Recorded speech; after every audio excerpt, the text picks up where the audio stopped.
Hello, my dear learners! How are you today? I hope you're doing great.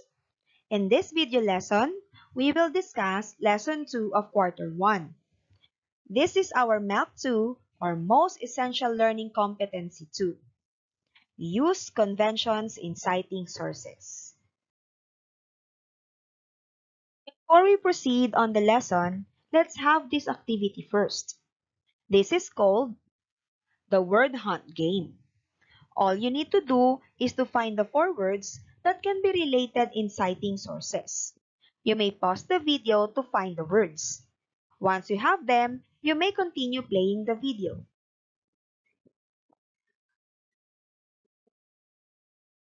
Alright, let's reveal them one by one.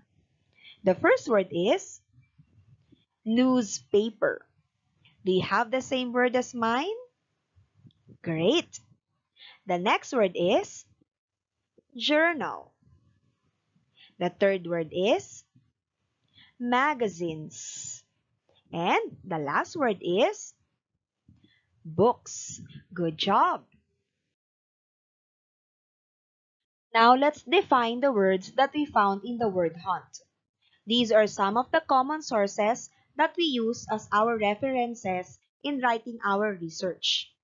The first one is newspaper, a printed publication usually issued daily or weekly, consisting of folded and stapled sheets and containing news, feature articles, advertisements, and correspondence. The second one is journal, a newspaper or magazine that deals with a particular subject or professional activity. It is also a daily record of news and events of a personal nature and also considered as a diary. The third one is magazine, a periodical publication containing articles and illustrations, typically covering a particular subject or area of interest. And last is book, a written or printed work consisting of pages glued or sewn together along one side and bound in covers. As what you have noticed, I mentioned the word research. Maybe you are asking if research is related to citing sources.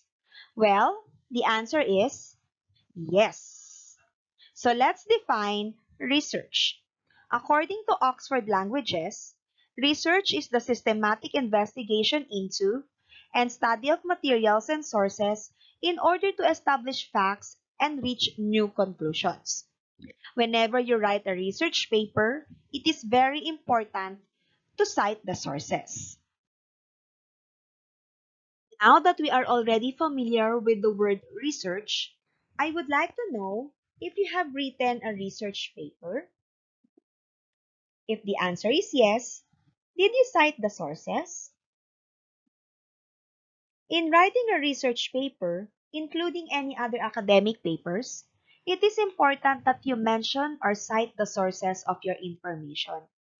This allows you to give credits to the original owner of information or messages you gathered from particular persons, organizations, and the like.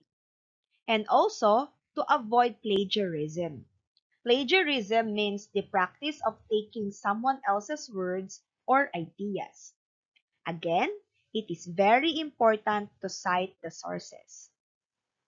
Basically, there are a number of ways in citing the sources of our information. One of the well-known styles is known as the APA 7th edition format proposed by the American Psychological Association. So, where can we locate the citations of sources? Usually, citing sources is found at the latter part of a book or article. It can be found in bibliography or reference. According to Oxford Languages, bibliography is the history of systematic description of books, their authorship, printing, publication, and editions, while reference is a mention or citation of a source of information in a book or article. Let us now proceed on the discussion on convention in citing sources. There are various ways in acknowledging sources. One of these is the APA or American Psychological Association 7th edition format. The APA is considered as one of the largely used referencing styles in terms of research and other academic endeavors. The APA 7th edition format features several ways in citing authors and their work. In this lesson, a few will be highlighted to guide you in basic referencing styles.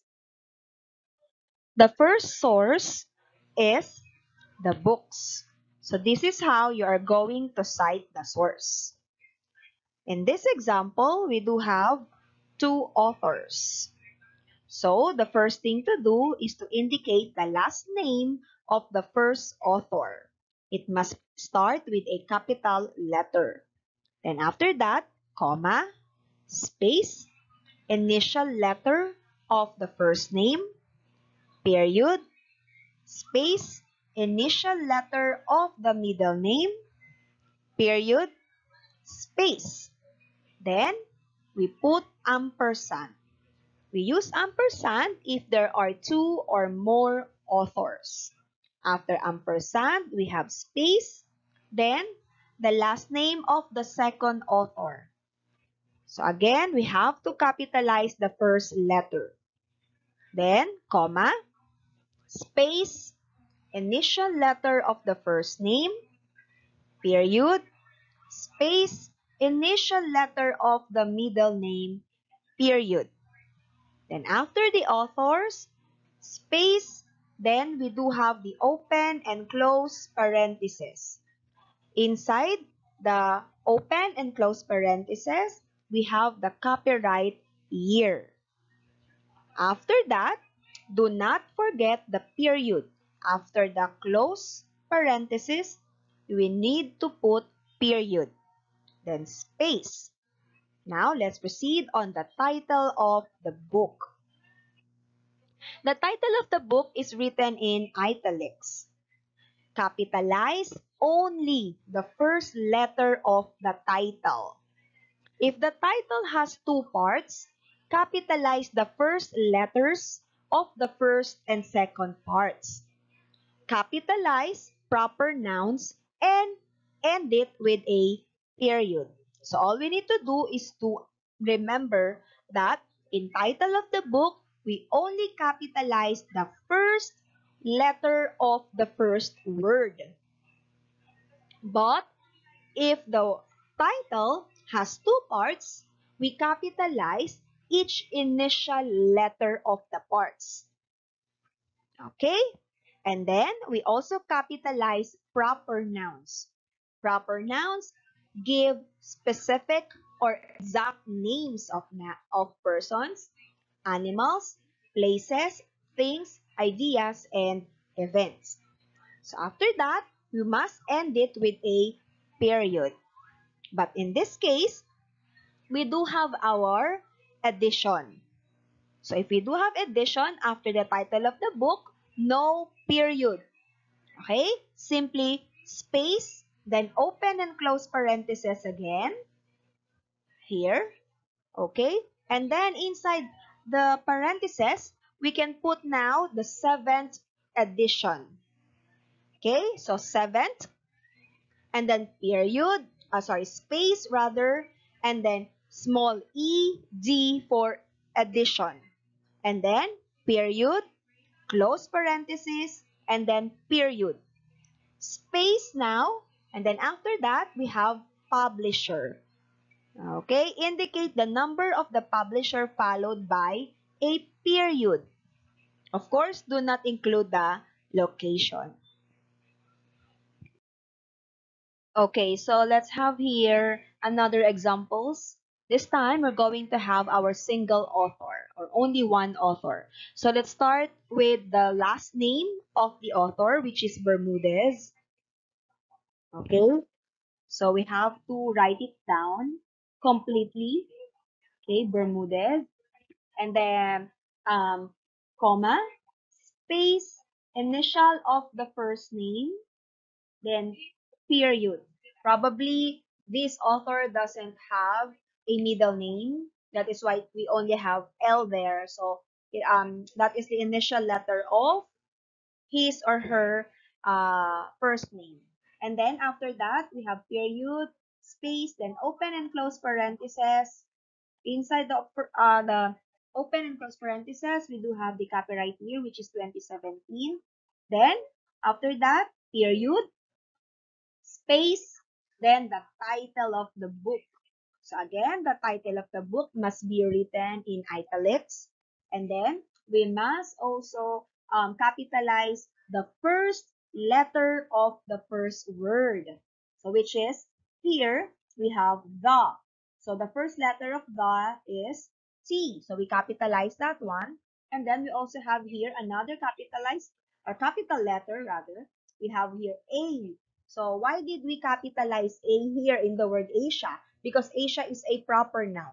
Again, in the title of the book, we capitalize the first or the initial letter of the first word and also the proper nouns. Okay? Then after that, space, open and close parentheses because we do have here edition, which is the second edition.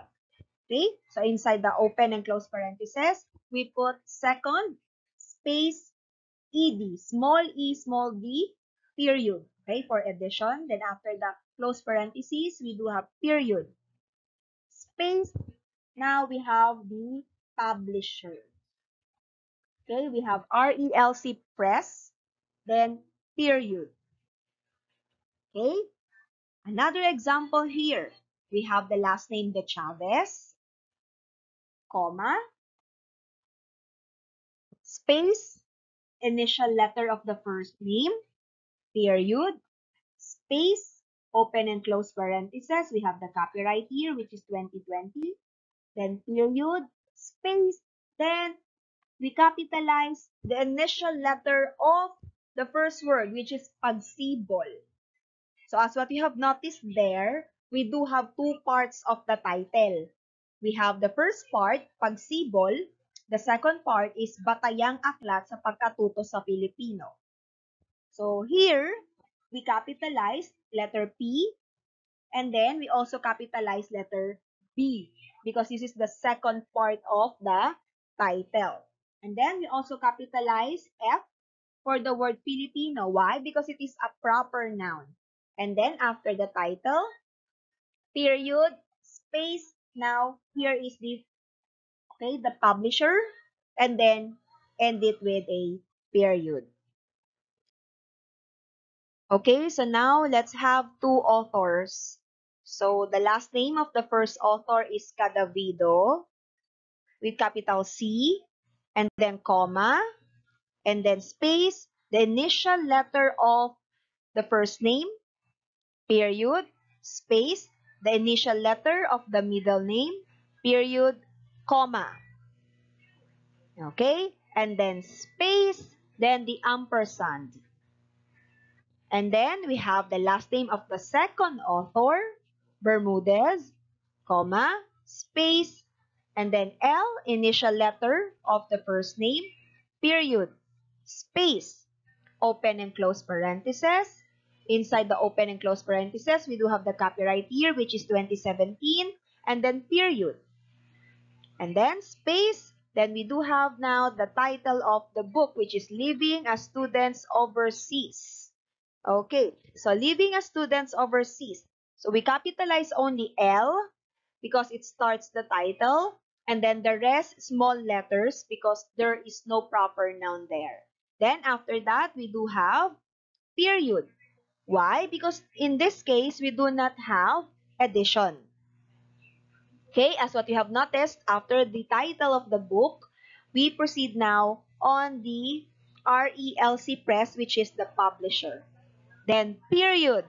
This time we do have the DOI, or we are more familiar with the URL. So if ever you got the information from the book coming from the internet, okay, so you can use, you should also include the URL. So you should just copy and paste the URL, Okay, and then no period. Okay, so no period. Next example is Balaugan.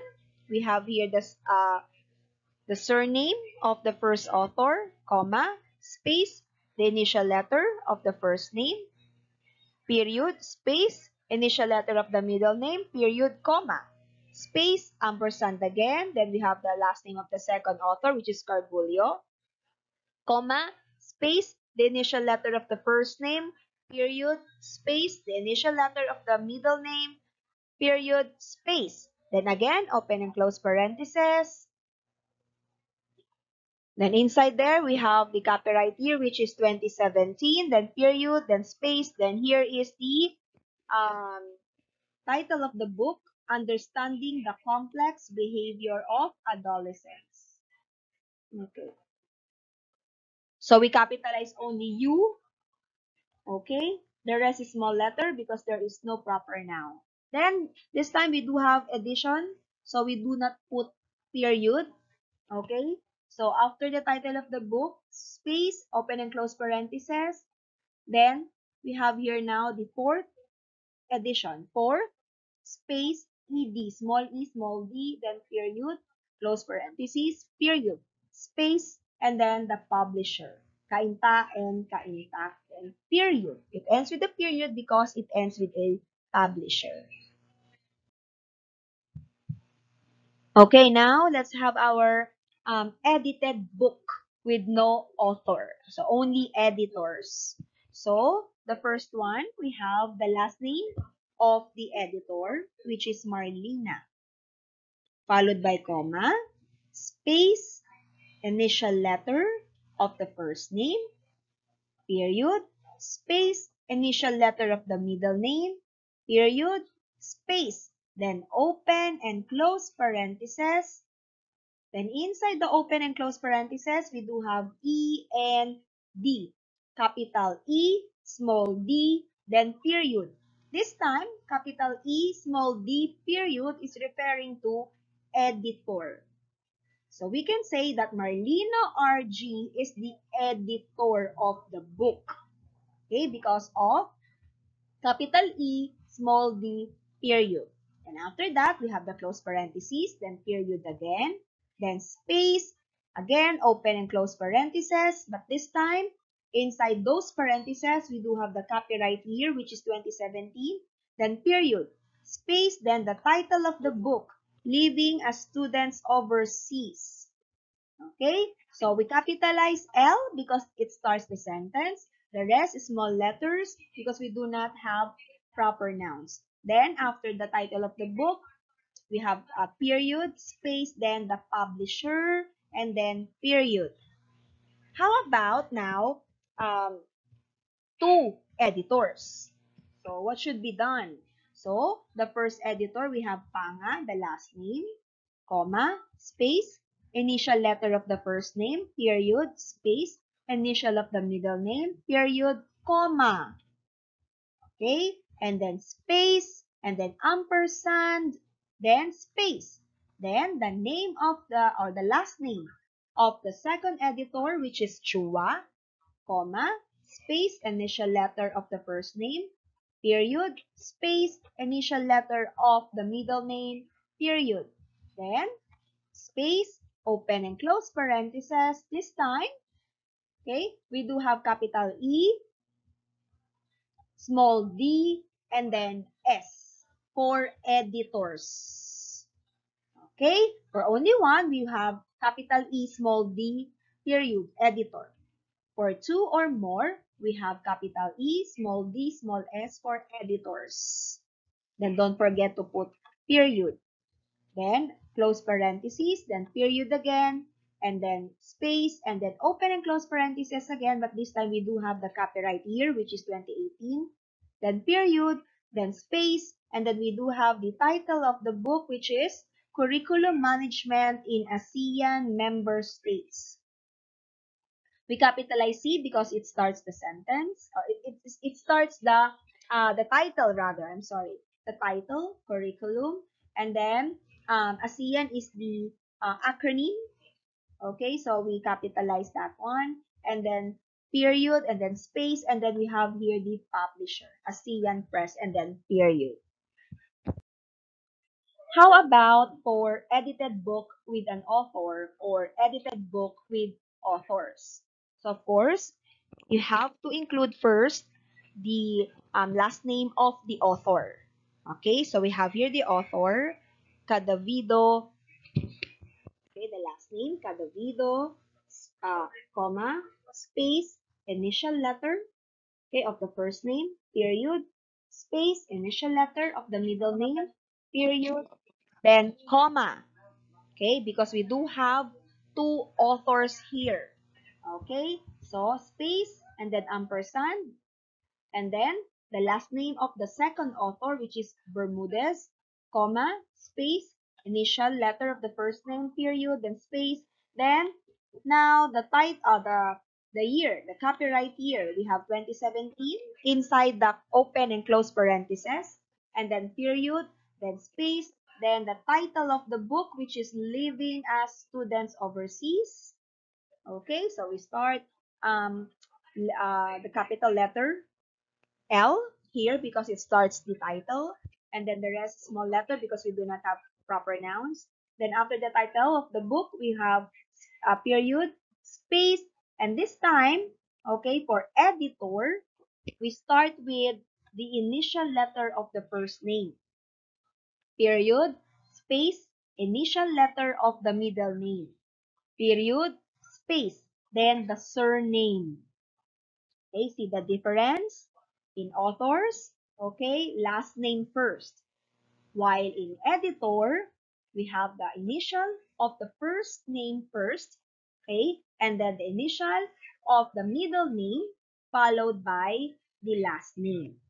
Okay, and after the last name, space, open and close parentheses, we do have here big E or capital E, small d, period. This is for editor. So RG Marlina is the editor of the book. Okay? And then after that, we have the close parentheses, then period, then space, and then the publisher and period. Okay? So, another example, we do have here again two authors. So we have the last name, Gibas, comma, space, E, initial letter of the first name, period, space, initial letter of the middle name, period, comma again, because again, we do have two authors, then space, ampersand, then the last name of the second author, comma, space, J, period, space, E, period, space, open and close parentheses, we have the copyright year, 2018, period, space, the title of the book, Curriculum Management in ASEAN Member States. Okay, so we capitalize C because it starts the title. ASEAN is an acronym, so we also have to capitalize that. And then, period, after the title of the book. And then, we have the initial letter of the first name, period, space, initial letter of the middle name, period, space, then the last name, okay, of the first editor. Okay? And then, we do not have here comma for editors. Okay? If we do have two editors in edited book with an author, we do not put comma after the first editor. Okay? So, after the first editor, space, and space, initial letter again of the first name, period, space, initial letter again of the first, of the middle name, period, space, and then the surname, or the last name, Chua, of the second editor. So we have here the open and close parentheses, and then inside of those parentheses, we do have capital E, small d, small s for editors. Okay, we put S because there are two editors.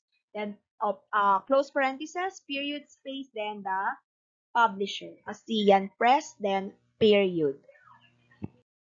State the other one. Now, what about if the book has 3 to 20 authors? Okay, so if there is one author, include the author. If there are two authors, include the two authors using the ampersand or the and sign.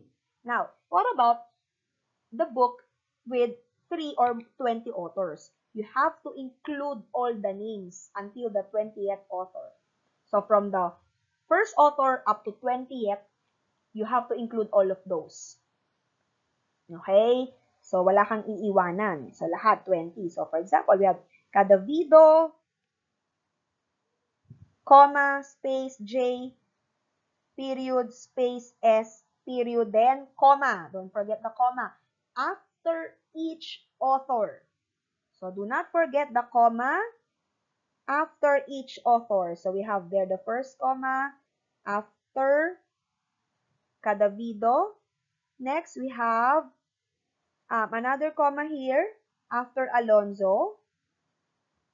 And then we have another comma here after Condes, so on and so forth. Okay. So we have to include all the 20 authors. And after that, on the 19th. So the 19th author is Banal CA. Okay. So Banal CA is the 19th author. So still, you have to include comma on the 19th author. And then space, ampersand na because you are about to give the last author, which is Ortiz. So, same procedure, Ortiz, comma, space A dot, space T dot. Okay, after the 20th author, you're going to give a space, one space, and then open and close parentheses again. Then, inside the parentheses, you're going to include the year of the publication. And then, after that, we have period, and then space, and then the title of the book, Teaching English as a Second Language. Yan. So, T is capitalized because this is the first letter, okay, in the title. And then, what about English? Ma'am, ba't naka-capitalize? Because English is a proper noun. Okay, the rest is small letter na. And then, after that, we have there, after the title, walang punctuation mark, space lang. And then, open and close parentheses. Okay? And then, we have the 8th edition. Okay? So, 8, space ed, small ed, kasi it refers to edition, then period. Tapos, close parentheses, tas period ulit. Then, space, and then the publisher, and then period ulit at the end.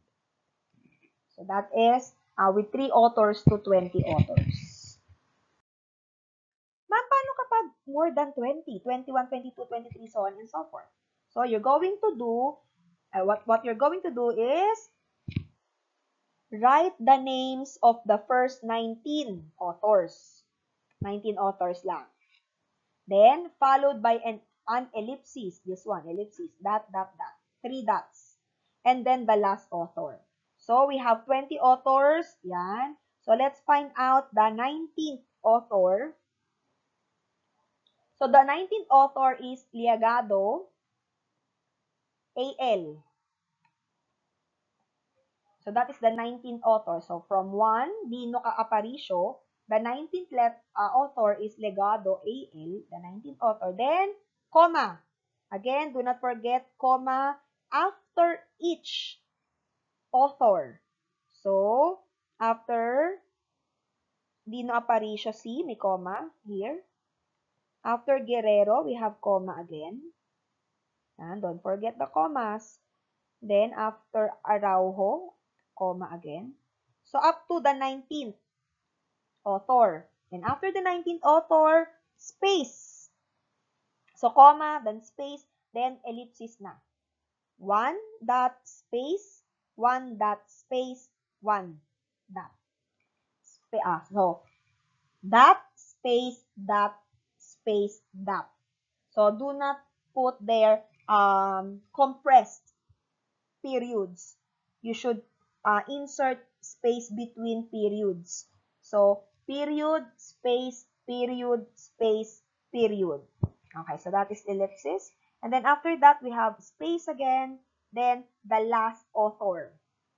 Maano, comma, MR. Okay.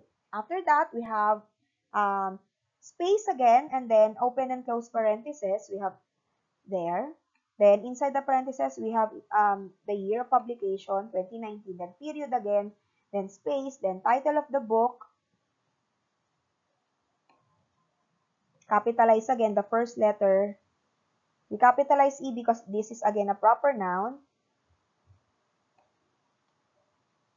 And then after that, we have period, and then space, and then we have the publisher, and then period.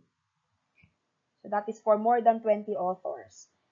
So 1 to 20 authors include all, but do not forget the commas after each author.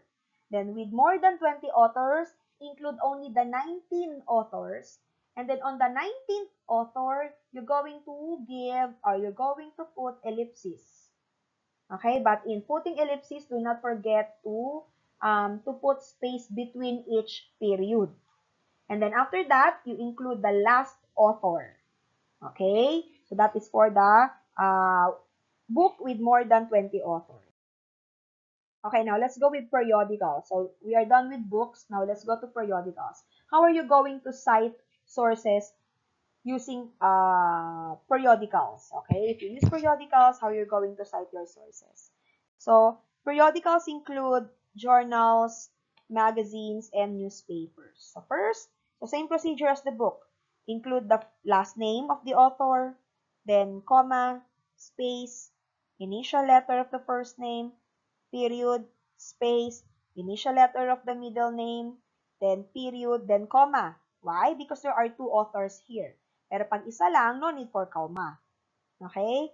Only for two or more authors, only yung comma doon. Pag wala, pag isa lang, no need to add comma.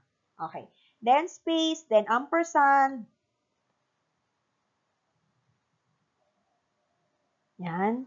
And then space, and then another surname of the next author, and then comma, and then space, and then B, initial, then period, then space, then another initial for middle name naman, then period, then space, then the year. Ganun pa rin. Open and close parentheses, then period pa din, then space, then title of the article. Okay, so capitalize only the first letter. Ganun din, same procedure. Title of the article, same with the title of the book. So capitalize only the first letter of the title. Okay, so if the title has two parts, capitalize the first letters of the first and second parts. So capitalize proper noun, same procedure. And with the period, and do not italize. Okay? Okay, so, title of the article, then period, then space, then name of the periodical. Okay, so title of the article muna bago name of the periodical. Title of the journal, title of the magazine, or title of the newspaper. Okay, capitalize all major words. This time, you have to capitalize all the major words. So, in the title of the article, you're going to capitalize only the first letter of the first word and the proper nouns. In the name of the periodical naman, you have to capitalize all the major words. And then, it ends with a comma. After the name of the periodical ends with a comma, and then space, and then the volume. Okay? And then, walang space. Open and close parentheses, we have the issue. So, magkadikit si volume at si issue. Okay? So, only the parentheses separate them. Okay? And then after that, we have the comma, and then space, and then the pages. No spaces again, and then period. And then space, and then if there is URL or DOI, copy, tapos wala ulit, period. Again, if your source ends with a URL or a DOI came from the internet or from the net, rather, no period. No period. Example. So, article in journal, paginated by volume. So, we have their volume. So, we have Dino Aparicio as the last name. So, comma, space, C. Okay? Initial letter of the first name of Dino Aparicio. Then, we have the period and then comma. Okay? We put comma because there are two, sorry. Because we have 3 authors. Okay, so comma, and then space, and then the second author, last name, comma, initials. Don't forget the spaces. Okay, S dot space M dot, then another comma. Okay, and then we put space and then end ampersand because we are on the last author, Cadavido. After ampersand, we have space, then Cadavido, comma, space, J, dot, space, S, dot, space. Then, open close parenthesis for the year, and then space, and then period rather, and after period, space. And then the title of the article, relativation in spoken text in Philippine English.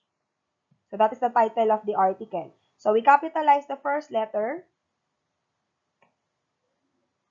Okay, we capitalize R. And then we also capitalize P and E because they are proper nouns. The rest small letter.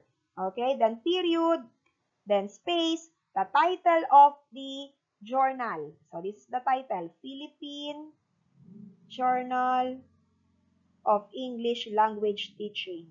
So as what you notice, we capitalize all the major words. The first letter rather of the major words. We have Philippine, we have journal, capital din yan, English, language, and teaching. Okay. Next, after the title of the journal, we have comma. Hindi period, comma. And then, we have space, and then we have the volume, 55. Okay, so that is the volume, and then, comma. Walang issue. There is no issue. So, there are no open and close parentheses. Only the volume. Okay, then after the volume, we have comma, then space, we have the pages. No spaces again, then period. Okay, so in this situation naman, we have the URL. So, we have the writer, or so the author. Yan, di ko na ulitin pa. The year. Do not forget the spaces and punctuation marks, ha. And then we also have the title of the article. So, as what you have noticed here, we only capitalize S. We only capitalize S kasi the rest po ay common nouns. Wala pong proper nouns. Okay, then it ends with the period, then space, and then the title of the journal, Fire Protection Journal. So, capitalize yung mga major words, F, P, and J, initial nila. Then, comma. Then, space, then the volume again, then comma, then space, then the pages, then period, then space. Tapos yung URL. Tapos since it ends with the URL, gaya na sinabi ko kanina, it ends with the URL, wala pong period. Nagkaka-period lang kapag hindi nagtatapos sa URL. Okay. So by issue, ito na, may issue naman. Okay. So we have there the authors. No need for me to elaborate more kasi kanina pa ako paulit-ulit. Then the year, nandiyan na. Then the title of the journal. Yan. So, nilakihan lang natin yung first word, yung initial ng first word, R, and also the proper name, the proper nouns, Philippine and English. The title of the journal. So, lahat naman yan ay nakakapital yung initial letter. The P, the J, the E, the L, and the T because they are major words. Title yan ng journal. And then, comma, and then, volume. O, ito na. Volume 55, and then issue. Yung issue dapat nakalagay sa loob. It must be included inside. It must be put inside the parentheses and no spaces. So, after the volume 55, you put the open and close parentheses, then put inside the issue. So, 12, and then comma, then space, then the pages, then period. Kasi hindi siya nagtatapos sa URL. Okay, so same procedure din dito. Ganun din siya. So, this is the volume. This is the issue. Tapos, comma, these are the pages. Period. Tapos, URL. Period, space, URL. Tapos, walang period kasi nga sa URL nagtatapos. So, magazine naman. So, for magazine, same procedure din naman, pare-pareho. So, last name. So, this time naman, si year ay may kasamang month. If that's the case, so, open and close parentheses. So, put first the year, 2020, tas comma, tapos space, then the month. Buo dapat, hindi siya abbreviation. So, kung October, buong October. Do not put OCT. It must be full October. Okay, then, close parentheses, then period, then title of the article, small letter lang po. The rest, big letter lang yung initial kasi walang proper noun. And then we have there the title of the magazine, education today, we capitalize E, and T, because they are major words. Then after that, we have the comma, and then space, and then pages, no spaces, then period, then space, then the URL. Walang space kasi nga po sa URL nagtatapos. Okay. So, wala sanang tanong. So, sa newspaper na tayo on the last part. Okay. So, as what you've noticed here, balik tayo kay, sorry, hindi na pala pwede bumalik. Okay. So, for newspaper naman, we include the P or PP. So, it means page or pages. Okay. So, for example, we have Narvaez, the author, J.M. So, pinablish niya on 2015 ng October. So, 2015, comma, space, then October, dapat buo ulit. Then, close parenthesis, then period, space, the title of the article. So, nilakahan lang natin yung call as the first initial letter of the word. And then the rest po is small kasi wala ng proper noun. And then we have the title of the article. We have the title of the newspaper pala, sorry. So, the title of the newspaper, so kinapitalize natin yung T, N, and T kasi they are major words. And then comma, and then yung P as page. Okay, then period, then space, then 3A, yung page niya. Now, PP naman kapag more than 1 pages. So, pages, period, space A3, comma, A6 to A7, period. It ends with period kasi hindi siya nagtapos sa URL. Okay? So, again, in newspaper, we include the page, the word, the letters P for page and pages, PP. Okay? Pero pag kay magazine po and the rest, yung page niya ay walang P or PP, only for newspaper. So, there's